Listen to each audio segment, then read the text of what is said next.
Hi guys, I'm Luxa. Welcome to and/or back to my channel, Potchari-chan. Today we have two special guests. One is behind the camera and one's going to be in front of it. The one behind the camera is my mom, who you hear me talking about all the time. Hi. There she is. Lovely. Our other guest today, Charlie, the succulent plant. He is my best friend. So I haven't posted in like a month. I know you're fully aware of that fact. I apologize. But I'm going to explain to you why in this video. Don't worry. But first and foremost, I bet you're thinking to yourself, Luxa, you're not filming in your usual location. And to that I say, shut your gorgeous mouth, I know it. I'm filming in my parents' house today. To be exact, my parents' living room. Look at these fancy, sophisticated adult paintings. Look at that. I just finished packing up all of my, most of my stuff from my parents' house. All my stuff from my parents' house. And moving it to our other house, which is in the next town over. That's the place where you typically see me filming with like the whole pastel background, all those stuffed animals, my crazy cat knocking things over. Love her. But that's where all of that stuff stays. And my guinea pig. They have to stay there because, well, I can decorate however I like over there, but here there is an air of sophistication in this house. The house in the next town over that I stay at has a super duper old heater that you can't leave on at all because the constant fear that it'll just blow up and take you with it. And there's no grate in the room that I have because it's actually a converted garage. So no heat gets to it, and it has been getting super cold down in the south recently, I guess. It's gotten a little bit better, but it was really cold. Oof. Uncommonly, unseasonably cold.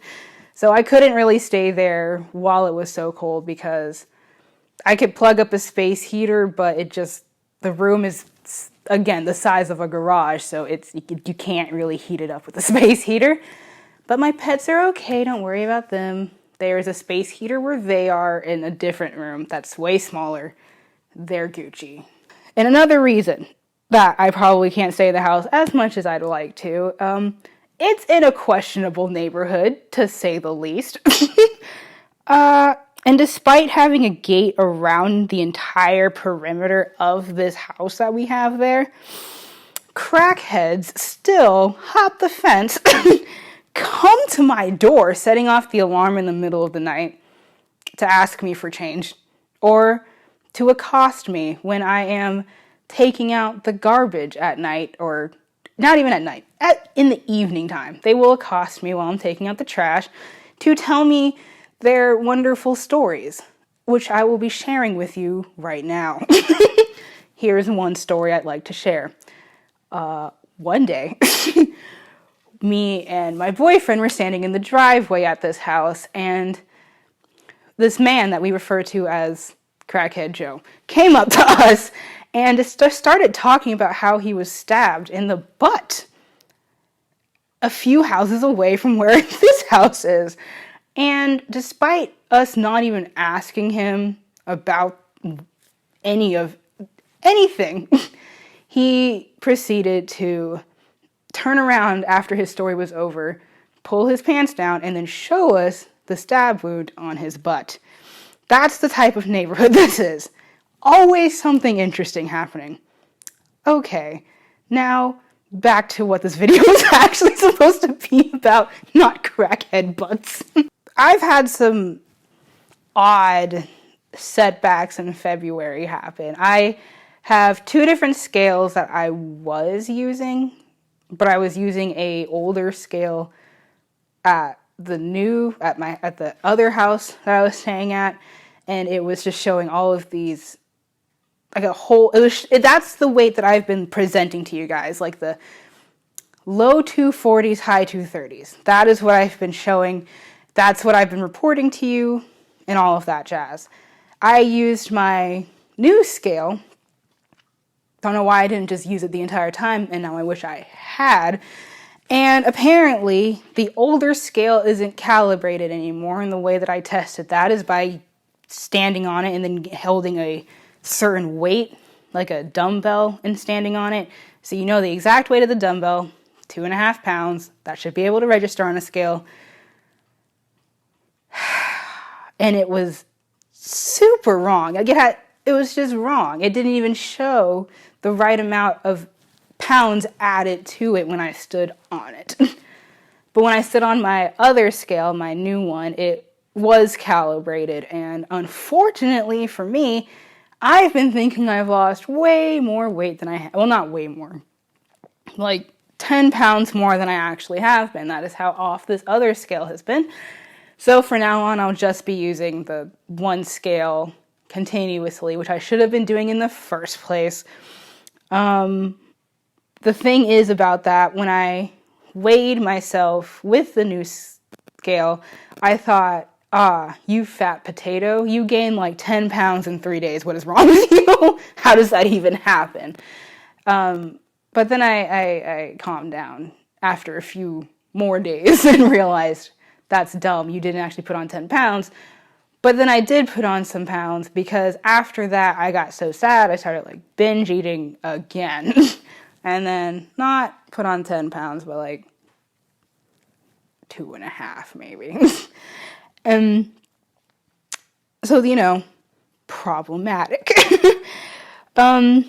Yeah, so that's how my February kind of went down, and why I wasn't really posting much of anything really, because I didn't have anything to post really. I was just like, do I post about all the food I'm eating or what? But at the end of February, I got my crap together. Like literally February 26th, I got my crap together. I figured some plans out, of which I'm going to be going over in this video. I don't know why I did that. This means the next video. What's wrong with me right now? On the 26th of February, I weighed 248 even. On the 25th of February, I weighed 250, but I didn't start actually doing anything until the 26th, so I didn't count it. So 26th, I weighed 248. Then by the 29th, I was able to drop 7.2 pounds in like 3 days because I pushed myself. My mom's looking very concerned. She's like sitting there eating a donut, by the way, and just super concerned. So that's kind of what happened. But, you know, I would celebrate the weight loss, but it just kind of feels like I'm going right back to where I thought I was, so I don't feel as happy about it. Like, it's just like, I've seen these numbers before, even though they weren't right before. So that's kind of upsetting, and it's kind of a letdown, but that's how it is sometimes. And I'm continuing to make progress, which is great. So yes, let me go into like what plans that I'm talking about, because I felt like I couldn't just do or come up with one plan to do. I need like I need options. I need a variety of options, because if I have one plan, then I push it too hard, like I typically do. Like my doctor said, reduce calories and stuff, or my physician said reduce calories. But then I'll do it too severely, and then if I do it too severely for too long, then I just go back into like the binging, purging, terrible cycle. So I have to come up with healthier plans like that I can manage. Yes, so let's get into the plans. Right, so what I did was come up with 3 different routes. Or rather, I came up with one route, and then 2 other people came up with 2 other routes, but then I'm claiming them as my own ideas. Boom. So route 1 isn't that complicated. I mean, none of them really are, but it is the only one with a technical free day in it, which I do remember the nutritionist saying that that's kind of like what her parents did. They had a free day, like a Friday, where they eat not a crazy amount of food, like they go overboard, but just it's a casual day. So hopefully that'll help with preventing binges from happening if I can have a free day. But so this one is intermittent fasting, and I'm doing the 24 one, despite my mom wanting me to do the 16-8 one. Is that what it was? Or 18-6? She wanted me to do the 16-8 one, but I am a hard-headed child. I like doing what I like. So that's where mine is where you fast for 20 hours and then you have a 4-hour eating period. But I'm doing it with a kind of like a twist. I am eating more basic foods. I cook every single day now. I have to cook every day. It keeps me busy. I get to learn new recipes. It's actually been a lot of fun doing it. A mess for the poor kitchen, but fun for me. Okay, so here's how it kind of works. I have combined intermittent fasting with my own dealio. I cook every day, like I said, and I either eat my food out of a bento box or I eat my food out of a bowl. So if it's in a bento box, bentos have helped me good portions of food. Like I can see how much I'm actually eating, and when it's gone, and that's all I eat in a day is whatever fits in my bento that I've cooked. And same goes for the bowl, really, except for the bowl, it's more like soups, noodles, rice dishes. Like I've been eating, a lot of oyakodon, if you guys have heard of that. It's amazing. If you haven't, it's like this, it's a Japanese dish, and there's like rice, and on top it's really basic, it's just an egg, chicken, and onions, but I take the onions out because I hate onions. And then you just eat it on top of it, and it is, I could live off that for the rest of my life, honestly. But I won't. But I kind of want to. So that's what I do. So either my day is a bento day or a bowl day.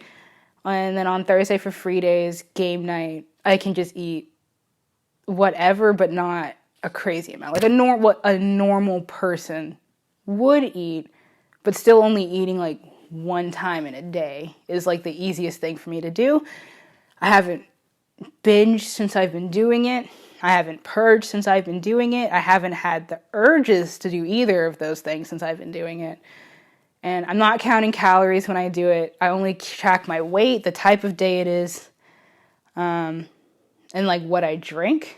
That's not like water or tea, a diet soda, or sparkling water. Like if it has calories in it, I track what I did drink, even though I'm not counting the actual calorie amount. And then on days, I think I've spoken on this before, but I have digestive problems because of laxative abuse and stuff. So I am nauseous frequently. I go irregularly. So sometimes I have to eat more basic and plain foods.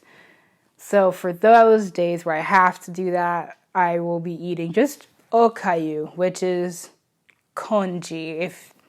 If you rice porridge is what that is. And I can just add like really basic little things on top to kind of give it some more flavor, because it's literally just rice either cooked and boiled down in water or broth, and that's it. So you gotta add some stuff to it to add some flavor. But it's a good thing to eat when you're sick and just feeling a little like you can't eat anything rich. You just need something plain and basic to eat. That's what it's for. And that's all that, like for the route one, that's kind of it. Like I'll have to exercise and do yoga and come up with a schedule for that. I will need to do all of that still with the intermittent fasting. And yeah, so that's basically how route one is. I hope that I explained that clearly. I'm so bad at explaining things. Route 2 is basically just doing what my doctor said to do, and that's just reducing my calories, but probably not by as much as I was doing before, because before I would eat like between 500 to 900 calories in a day. And I guess that's okay if you're as big as I am, because I have enough food on my body for my body to eat that, but at the same time, it'll slow my metabolism down, which means I'll just stop losing weight, really. So I can do that, and then, but just like 1,000 calories is what I need to try and eat if I'm trying to do that. But the problem with that is I did have an issue with binging and purging, and the reducing of calories was just not a healthy cycle, so I'm trying to push that off and make Route 1 work for the time being. Because I don't believe that mentally I can handle reducing consciously reducing and tracking calories because of how unhealthy I do it, and like the unhealthy way that I do it. So I'm not going to do that right now. Route 3, that is what my dad wants me to do. I love him, but my God. He wants me to track nothing, not even my weight. Not even my weight. I can't diet or do anything crazy, which I shouldn't be doing anything crazy anyway. So that makes sense. I just have to cut down on my sugar, but he wants me to weight lift on a regular basis. Not aerobic exercises, but anaerobic exercises. And that's it. Like, that's really what he wants me to do. Now, here's the thing about my dad. He was a basketball, track, and football star. All-around athlete, all-around powerhouse. So for him, it worked. But he's also a guy, and I'm a girl, so our bodies work differently. I don't mind the weightlifting part. I'll do that. I enjoy a little bit of weightlifting every now and then. But so we'll see. I wrote Route 3 down, make him happy, because he's been years. I mean, it's been years that he's been wanting me to do this, by the way. We'll see if I ever actually get to doing that one. But I wrote it down so I can keep it in mind. That one seems like that would be so hard to do, not tracking anything, especially my weight, when like the whole point is to get to a lower weight. Like I have to just look at it through physical changes, but the problem is I have body dysmorphia. I don't really see physical changes like that, so I would just be grumpy all the time, not knowing how much I weighed, and then freaking out thinking, I've gotten fatter. I'll get better about this, all right? I mean, I have like no choice but to get better about this. You hit rock bottom, essentially. You can only go up from here, right? So I'm gonna keep going up and doing the thing and working on it. And like I said, my goal, I want to be at 200 or below 200 by the time I turn 21 at the end of June. So I've got some ground to make up, because I made that calculation based upon what I thought was my weight, which was 10 pounds lighter than it was. But I can still hit that goal if I lose 12.8 pounds in March, and then continue to lose 10 pounds up until my birthday. Like 10 pounds every month until my birthday. So I'm hoping that, not hoping. I'm going to get to that point, and it's going to be great. And boom.